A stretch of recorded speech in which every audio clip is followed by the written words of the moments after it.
Alam mo, sinabi sa akin ng doktor ko na ang katawan ko raw parang 50 taong gulang lang. Ngumiti lang ako dahil ang totoo, 87 na ako. Mag-isa na lang akong nabubuhay. Walang kasama sa bahay, walang nag-aalaga. Ako lang. Pero isang araw, may bumisita sa akin. Anak ng kapitbahay ko. Nasa 40 lang siya. Malakas sa bata. Abala sa trabaho, niyaya niya akong maglakad. Pagkalipas ng 20 minuto, hingal na siya. Samantalang ako, parang wala lang. Tumingin siya sa akin, parang may hiwaga, pero walang hiwaga. Ang hindi alam ng karamihan, hindi edad ang nagpapahina sa atin, kundi kung paano natin sinisimula ng umaga. Dati, hindi rin ako ganito. Gigising ako na mabigat ang katawan, masakit ang tuhod, naninigas ang likod, at minsan iniisip ko na rin kung kailangan ko na bang dalhin sa isang tahanan para sa matatanda. Hindi pa ako handa noon, kaya sinubukan kong baguhin ang pinakaunang oras ng araw ko at doon nagbago ang lahat. Hindi naman ako ipinanganak na ganito. 5 taon na ang nakalipas, iba ang umaga ko. Gigising ako na parang may pasan na bato sa katawan, mabigat ang dibdib, masakit ang tuhod, at ang likod ko parang hindi na sa akin. Minsan, bago pa ako makatayo, napapahawak na ako sa gilid ng kama. Dahan-dahan, parang baka bumigay ang katawan ko anumang oras. Tahimik ang bahay, masyadong tahimik, walang boses, walang naghihintay. At doon, nagsisimulang pumasok sa isip ko ang mga bagay na ayaw kong isipin. Isang araw, bumisita ang anak ko. Umupo siya sa tabi ko. Hindi siya agad nagsalita. Pero ramdam ko, "Pa," sabi niya, "baka mas mabuti kung may kasama ka na." Hindi niya sinabi ng diretso, pero alam ko kung anong ibig niyang sabihin na tahanan para sa matatanda. Hindi ako sumagot agad. Ngumiti lang ako, pero sa loob ko, may kirot kasi alam ko, unti-unti nawawala na ang lakas ko. Pero may isang bagay akong sigurado noon. Hindi pa ako handa mawala ang sarili ko. Kaya isang umaga, may ginawa akong desisyon, tahimik lang. Pero iyon ang simula ng pagbabago. Kaya isang umaga, hindi ako agad bumangon. Nakahiga lang ako, tahimik, nakatingin sa kisame. At doon ko napagtanto, hindi problema ang edad ko. Ang problema, kung paano ko sinisimulan ang araw ko. Araw-araw, pare-pareho. Bigla ang gising, bigla ang galaw. Parang lagi akong hinahabol ng oras. Kaya sinabi ko sa sarili ko, paano kung baguhin ko kahit ang unang oras lang? Wala akong biniling gamot. Wala akong sinunod na mahal na programa. Sinubukan ko lang. Baguhin yung maliliit na bagay tuwing umaga. Noong una, parang walang nangyayari. Pero paglipas ng ilang araw, may napansin ako.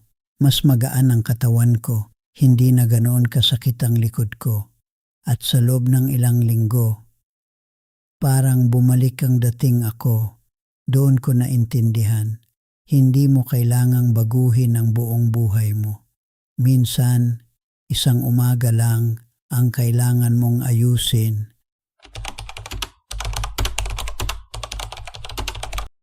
Alam mo kung saan nagkakamali ang karamihan. Pagmulat pa lang ng mata, bigla agad bumabangon, hinahawakan ang telepono. Iniisip na agad ang problema. Ganyan din ako noon. Pero ngayon, pagdilat ko ng mata, hindi ako gumagalaw. Nakahiga lang ako, tahimik, humihinga. Dahan-dahan, 5 segundo papasok, 5 segundo palabas, 10 minuto lang. Mukhang simple, pero dito nagbabago yung lahat. Habang natutulog ka, kalma ang katawan mo. Pero kapag bigla kang gumalaw, iniisip ng katawan mo, may panganib, tumataas ang stress, bumibilis ang tibok ng puso. Kaya marami sa atin, pagod na agad, kahit kakagising pa lang. May kaibigan ako, si Mang Lito, sinubukan niya ito. Ilang araw lang, bumaba ang presyon niya. Hindi niya maintindihan, pero ako, alam ko.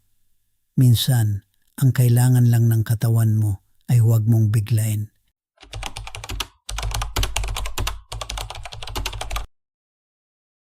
Pagkatapos kong huminga, hindi pa rin ako agad tumatayo. Umupo muna ako sa gilid ng kama. 2 minuto lang. Mukhang wala kang ginagawa pero may nangyayari sa loob ng katawan mo. Buong gabi kang nakahiga, lahat ng dugo mo nasa gitna ng katawan. Kapag bigla kang tumayo, hindi agad nakakasunod ang dugo papunta sa ulo, kaya nahihilo, kaya natutumba. At alam mo kung saan nauuwi yan, isang mali lang, isang pagkahulog, at doon nagsisimula ang lahat. May kakilala ko na si Aling Nena. Nagmadali siyang tumayo isang umaga, nadulas, bumagsak, hanggang ngayon hindi na siya nakakabalik sa dati niyang buhay. Kaya hindi ako nagmamadali. Habang nakaupo, ginagalaw ko ang paa ko, iniikot, iniuunat, parang pinapagana ko ulit ang katawan ko. Pagkatapos ng 2 minuto, tatayo ako, matatag, walang hilo. Minsan, ang buhay mo nakasalalay lang sa hindi mo pagmamadali.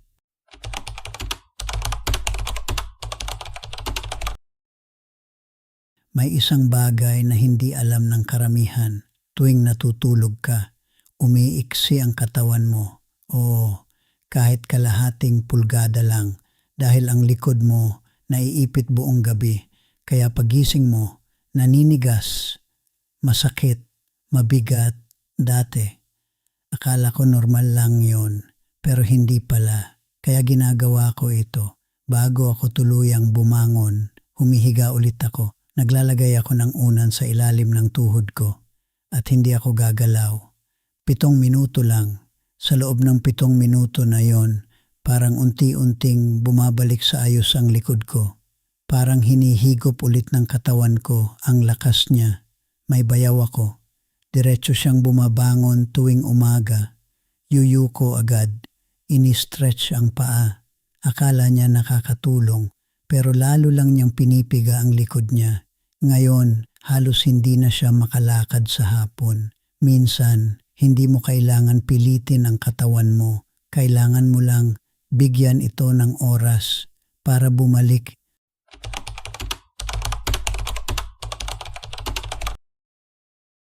May isa pang bagay na ginagawa ng karamihan araw-araw. Pero mali. Hindi ito tungkol sa paliligo o pagsisipilyo, kundi kung paano ka umupo sa banyo. Karamihan, nakayuko, naka-forward.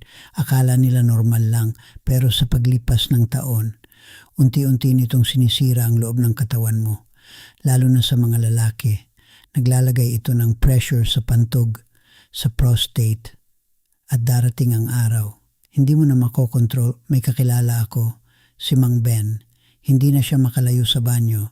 Bawat oras, kailangan niya, hindi na siya makabiyahe, hindi na siya makalabas. Unti-unting lumiit ang mundo niya. Kaya ako, tuwing uupo ako, tuwid ang likod ko, relax ang balikat, walang pilit, walang diin, simple lang. Pero malaki ang epekto. Minsan, ang mga bagay na hindi mo pinapansin ang siyang unti-unting kumukuha ng kalayaan mo.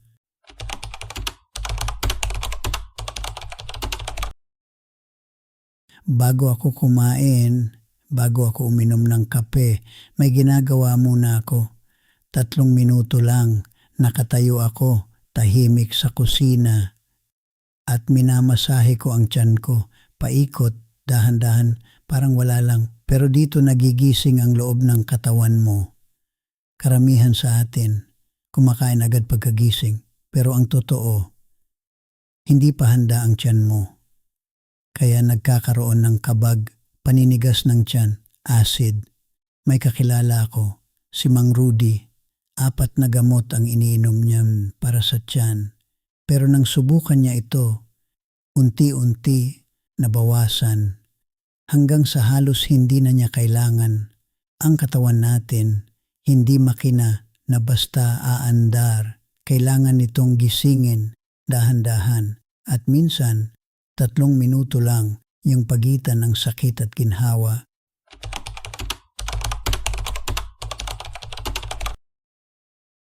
Pagkatapos kong gawin ang lahat, Lumalabas ako sa likod ng bahay, walang sapatos, nakapaa at tumatayo ako doon kahit malamig, 5 minuto lang. Noong una, hindi ko rin kinaya.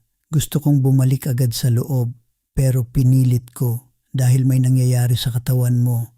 Kapag naramdaman mo ang lamig, gumigising ang sistema mo, umiikot ang dugo, nag-a-adjust ang katawan, parang sinasanay mo siya na hindi madaling bumigay. May pamangkin ako, konting lamig lang, nagkakasakit agad, laging naka-aircon, laging komportable, pero ang katawan niya hindi na marunong lumaban. Ako, ilang taon na, hindi na tinatamaan ng sakit, hindi dahil malakas ako, kundi dahil araw-araw hinahamon ko ang katawan ko. Minsan, ang kalusugan hindi galing sa pagiging komportable, kundi sa pagtitiis kahit sandali lang.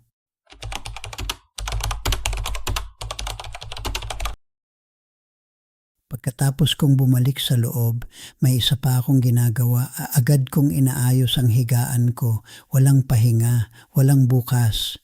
Ngayon na mukhang maliit na bagay, pero dito nagsisimula ang disiplina. Kapag inayos mo ang higaan mo, parang sinasabi mo sa sarili mo, handa na ako sa araw na ito. May kakilala ako, si Aling Tess. Lagi niyang sinasabi, wala namang makakakita. Bakit ko pa ayusin? Unti-unti naging magulo ang bahay niya. At napansin ko, pati isip niya naging magulo na rin. Ako, kahit mag-isa lang ako, inaayos ko pa rin. Dahil ang kaayusan sa paligid mo, sumasalamin sa loob mo. At kapag maayos ang loob mo, mas malinaw ang isip mo. Minsan, hindi mo kailangan ng malaking pagbabago. Isang maliit na gawain lang na inuulit araw-araw ang magbabago ng buong buhay mo. Alam mo kung saan nagkakamali ang karamihan, iniisip nila hiwa-hiwalay lang ang mga ginagawa ko. Parang pwede mong piliin isa lang o dalawa, pero hindi ganoon yon. Ito ay isang sistema. Bawat ginagawa ko tuwing umaga, magkakabit. Kapag huminga ka muna, kumakalma ang katawan mo. Kapag kumalma ang katawan mo, mas maayos kang nakakagalaw. Kapag maayos ang galaw mo, hindi nasasaktan ang likod mo. Kapag maayos ang likod mo, mas magaan ang pakiramdam mo. At kapag magaan ang pakiramdam mo, mas kaya mong sundin ang ibang gawain. Parang kadena, tanggalin mo ang isa, mahihina ang buong sistema. Sinubukan ko na yan. May mga araw na tinamad ako, may mga araw na may nilaktawan ako at doon ko naramdaman, bumibigat ulit ang katawan ko, bumabalik ang sakit.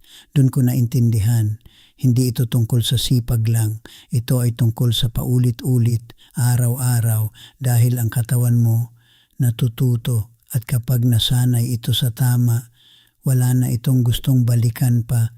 Alam mo, maraming tao ang makikinig dito, tatango at sasabihin, oo nga, pero bukas gagawin pa rin nila ang dati.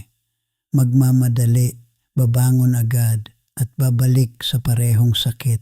Walang magbabago at darating ang araw, huli na ang lahat. Ikaw, ayokong mangyari sa'yo yon dahil habang nakikinig ka ngayon, may oras ka pa. Hindi mo kailangang baguhin yung buong buhay mo. Simulan mo lang, bukas ng umaga, isa-isa, hanggang sa maging bahagi na ng araw mo. At balang araw, ikaw naman ang tatanungin, paano ka nanatiling malakas? Kung umabot ka dito sa dulo, mag-iwan ka ng komento, sabihin mo, sisimulan ko bukas. At kung may kakilala kang kailangan nito, ibahagi mo sa kanya. Dahil minsan, isang simpleng paalala lang ang kayang magligtas ng isang buhay.